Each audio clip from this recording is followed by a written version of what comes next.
Hey guys, I'm back with another video. In today's video I decided to do a video. I love traveling, first of all, so I decided to do a video giving you guys 10 tips on how you can afford to travel. If you see me looking down at my phone, it's because I put notes in there.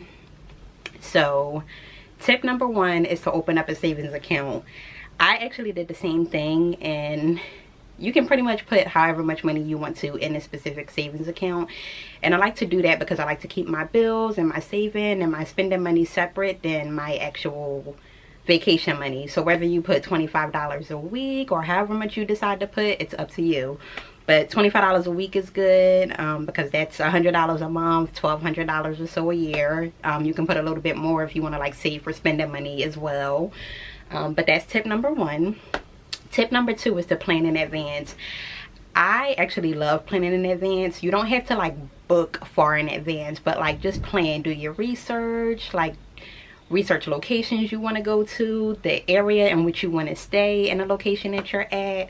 I start researching flight prices, just things that I want to do, anything. When you start to do your research in advance, it gives you so much information, and you can plan for when you're actually ready to book on what you want to do, where you want to stay, and you already have that information, and you kind of have like prices on each thing. Tip number 3 is a travel agent. So I think a travel agent is really good for people who are not good at saving, and because there's people who, you know, they can save, they can put money in, but then they're going in that same savings account and they're taking money out to use it for stuff. So if you're not good at savings, then a travel agent is really good because then you can make payments. I typically only use a travel agent like if I'm going to like Mexico or the Caribbean or somewhere like that, and I'm staying at like an all-inclusive resort. Then me and my friends, like when we go on our girls trip, we'll just do like a travel agent and just make payments that way. But like other vacations where we're like going to Europe or, you know, places like that, we typically just book on our own. Number 4, this is very, very big for me, is searching surrounding airports. So I live in Philly, and if anyone doesn't know this, Philadelphia airport is very expensive to fly out of. So whenever I go to like Europe or when I go to Africa, I always fly out of Newark, New Jersey, or JFK in New York. They are so much cheaper. Like I went to Italy last year, me and my friends. When I looked out of Philadelphia, it was about $1,000 plus just to fly out of Philly, versus flying out of JFK. We only spent, I think it was like $360 on our flight out of JFK. It's a big difference. It was like $700 difference per person. So even when I go to Africa, we always fly out of Newark or JFK. It's just so much, you save so much money in it, and I'd rather save a couple $100 and drive down to New York or New Jersey or get on the bus or whatever. Search different airports to where you live, and whichever one is the cheapest. I mean, if it's not like only maybe $50 cheaper, I wouldn't even budge because it's not that serious. But $100 or more, I'm gonna take that drive and I'm going to go to, you know, a different city or state, whatever. Number 5 is Google Flights Tracker. I actually recently just started using this for an upcoming trip that I have planned. It's so easy. Like you literally just go on, you put the airport you want to fly out of, where you're going, the dates, you can, you know, tick off to track the flight, and it'll email you every time your flight goes low, your flights go higher. It'll send you an email and you'll get those notifications. And even when you're on the actual website, it'll tell you like, okay, this is the normal price that you should pay for the location that you're going to for these dates, or it'll tell you like, it's the price right now that you see is higher than what it should be or lower than what it should be. So it's really, really good at letting you know like, okay, this is the perfect time, or should I just wait it out and not get it at this moment. So I definitely recommend that. Number 6 is Airbnb versus hotels. So I used to be a hotel girl all the way. Anywhere I would go, we would get a hotel, and that would be it. But when was my first Airbnb experience? Last year when we went to Italy, I was like, well, let's try out Airbnbs. Like we'll get just a house, because it was 9 of us girls total. Like we'll just get a house instead of getting like hotel rooms and it's like 2 people in each room and we have to keep track of where people are and who's getting dressed and this and that. Like, let's just get a house or get a big apartment so we all can be together. Multiple bedrooms, multiple bathrooms, the kitchen. I just love Airbnbs because it's so much space. They have a kitchen. If you prefer to cook on vacation, you can do that. I typically don't like to cook on vacation. I just want to go about my business and go to restaurants and just enjoy. But if you prefer to save money and cook, you can do that versus staying at a hotel. You have this small little space and it's not that many options. And then with Airbnb, not saying that hotels are expensive, because you have expensive Airbnbs as well, but you have the option to search like, okay, I want to look at Airbnbs from this price to this price. There's Airbnbs out there where you can pay $25 per night versus a hotel. You're not really finding a hotel that's $25 a night that's nice. I love Airbnb, so I definitely recommend. So that was number 6. Number 7 is the activities. As far as activities, I would always say search in advance. Do your research and you can see, you can always Google whatever you decide to do. I'm pretty sure they either have a website or you can go on TripAdvisor and look at reviews and see, how much the cost would be once you get there. Versus me.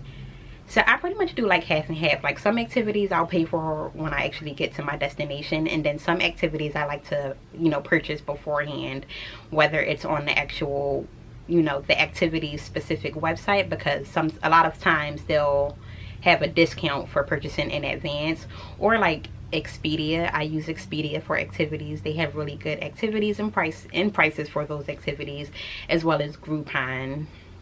Those two are my go-tos when I purchase activities in advance, unless I'm using the actual website.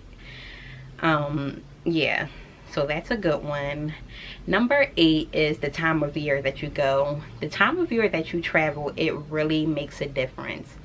So let me speak on Africa, for example. If you decide to go to Africa in June or October, any of those months, you're not really spending that much money, because it's not what's the word that I'm looking for? It's not a popular time of year that people will go.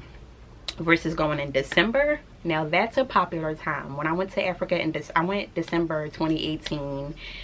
I spent about, I can't remember the exact amount, but it was about $1,400, a little bit over $1,400 per ticket. Versus last year, and that was in December when I went, versus last year, literally 2019, my dad left in November and his flight was $900. It's a big difference. And also Italy too. When we went to Italy last year, we went in March. It was literally the last week of March, and we were there until we were there for about 10 days, and we were there till about the beginning of April. Our flight prices, like I said, we flew out of JFK instead of flying out of Philadelphia airport, and it was only $300 and something. And our Airbnbs, we probably, between the 9 of us, and we had really nice Airbnbs, we probably spent about $400 and something per person. I know it wasn't more than $500. Versus I actually want to go to Italy again, because I absolutely love Italy, and I want to go to the different parts that we didn't see before. So I actually want to go in the summer, because I want to go to like Positano and the Amalfi Coast. And going in the summer, the flight prices were like double if not triple, and the Airbnbs are so much more expensive because it's a popular time of year. But I'm like, listen, I want to go in the summer. I want to be able to get in the water, and it is what it is. I'm just going to spend that money whenever it does happen. So yeah, if you're not that concerned about going when it's super hot, or just if stuff like that doesn't matter to you, then I would just look at the different times of year and see what's the lowest time of the year as far as cost, and just go. Number 9 is budgeting for your spending money. So the Virgo in me, I'm such a planner. I plan for, well, not everything. I'm not like that type of person where it's like, okay, we're doing this at 8, 9, 10, 11, 12 or stuff like that. I'm not, it's not that serious.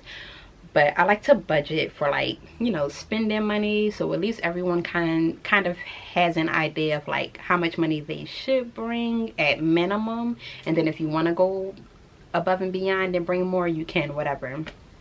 But I like to budget for, okay, if we're not going to an all-inclusive resort, if we're going somewhere like when we went to Italy, for example, I like to budget for, okay, I'm going to spend such and such amount per day on food.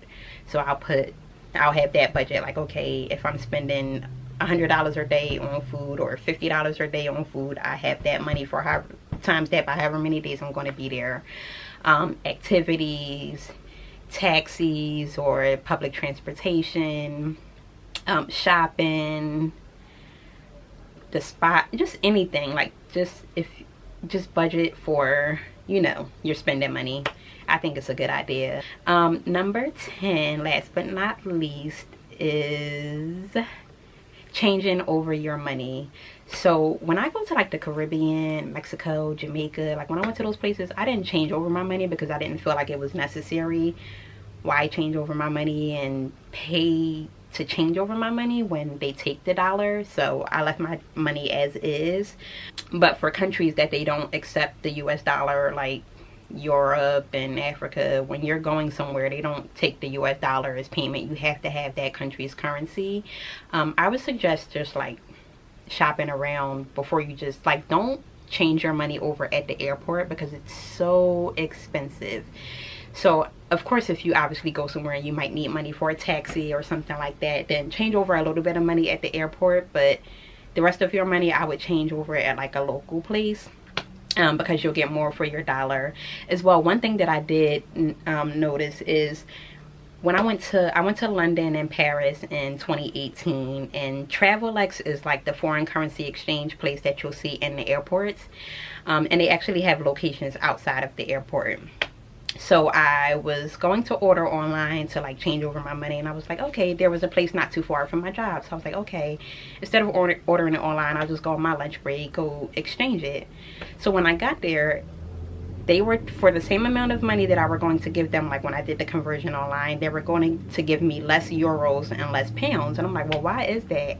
And they basically stated that the rate online is better than the rate when you actually get there. So I didn't get my pounds and my euros there. I just went back to work, ordered it online, and then I just picked it up the next day, and I got more euros and more pounds for the same amount of US dollars that I was going to get them. So just shop around and don't get it at the airport, or because they will get you. So that's number 10. Last but not least, let me know in the comments if you guys have any suggestions on how people can, you know, save to travel. But people ask me all the time, like, you're always traveling, and how can you afford to do so? And I'm like, I'm the average person. I'm not a millionaire. I'm not rich by any means. I love traveling. So by any means, I'm going to save and travel the world as much as I can. Also drop in the comments below if you had any plans on traveling that you had to cancel or postpone due to coronavirus. So coronavirus just messed everything up. I actually had a trip to Dubai planned, like paid for and everything, in the beginning of the year that I had to cancel. We had to cancel. I have a video on my channel about that, so go watch that. But and I was actually supposed to be out of the country in April for my friend's destination wedding, but because of coronavirus, that had to be postponed.